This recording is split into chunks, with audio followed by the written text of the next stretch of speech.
Auteur. Voilà un métier bien obscur, malgré tous les grands noms devenus célèbres par le biais de cette profession. L'auteur est un intellectuel créateur à l'origine d'une création.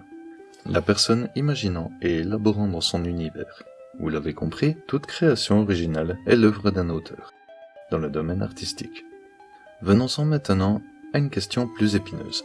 Quelle est l'utilité d'un auteur dans notre société actuelle ? Vous pourriez être surpris du nombre de personnes étrangères au concept d'art ou juste insensibles, répondant allègrement que créer ne sert à rien. À parler d'auteur, on pense à l'art. Mais un inventeur, le créateur d'un progrès notable mondialement, fait le même cheminement. Apprendre et maîtriser, pour ensuite s'affranchir et créer ses propres règles. Quelle différence dans leur procédé existe entre Einstein et Tolkien, par exemple ?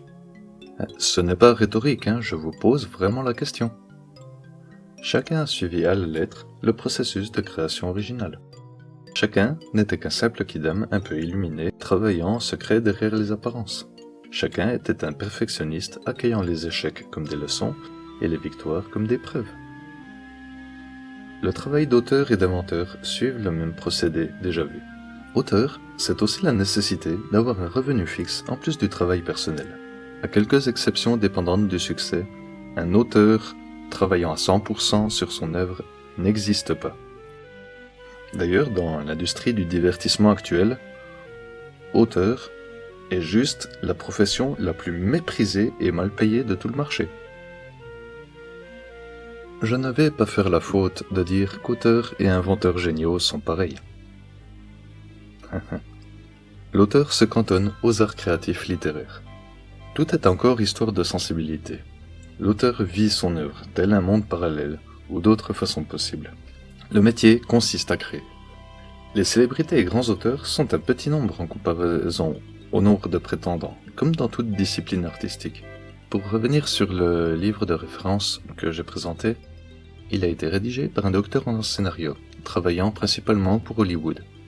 Comprenez, cet auteur ne sort pas de nulle part. Il est assez long comme mon bras, il connaît son métier parfaitement. Là où ça m'a fortement déplu et où j'ai simplement décidé de laisser tomber, c'est que ce livre ne prend aucunement la peine de laisser place à la fantaisie et l'imagination, alors qu'il concerne justement le métier où ses attributs sont les plus importants pour réussir.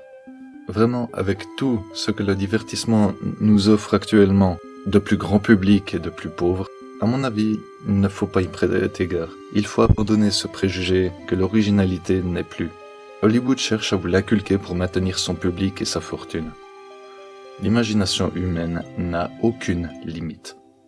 Pour conclure, je parlais précédemment de grandes sommités de la création et de l'art.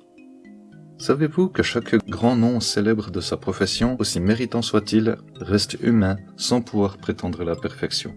À l'échelle de toute la population mondiale, tout au long de son histoire, statistiquement, personne de reconnu et célèbre dans sa profession n'est véritablement le meilleur du monde dans son domaine. Peut-être connaissez-vous déjà cette citation. C'est l'idée qui est à la base de l'élaboration du Guinness Book World Records.